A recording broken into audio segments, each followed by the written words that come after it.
Good morning, good morning, good morning everyone. Ito magdi-DIY tayo ng ating mga lalagyan or tataniman ng kangkong. Instead na itapon natin itong mga basurang ito, pakinabangan natin. Ito ang takip ng ref at ito naman yung mga disposable glass na hindi na nagamit at nadumihan.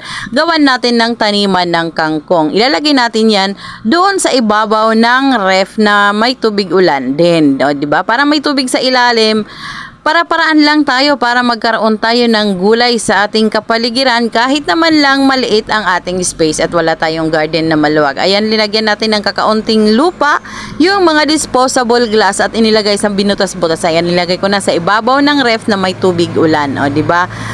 Walang lamok dyan kasi nga nilagyan ko yan ng mga sa ilalim ng galing sa pinaglutuan ko ng mga anong tawag dyan, mga ashes, diba? Ashes ng mga baon ng nyug sa ilalim, diba?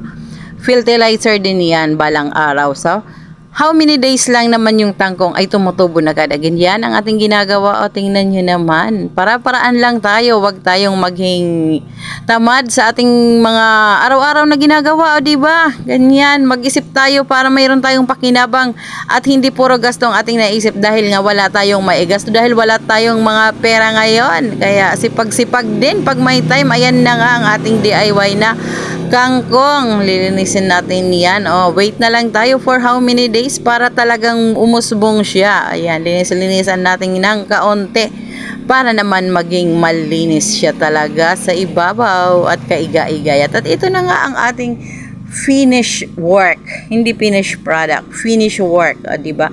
Yan ang ref sa ilalim na tubig ulan na binalagyan natin ng takip at nilagyan natin ng mga pananim na kangkong.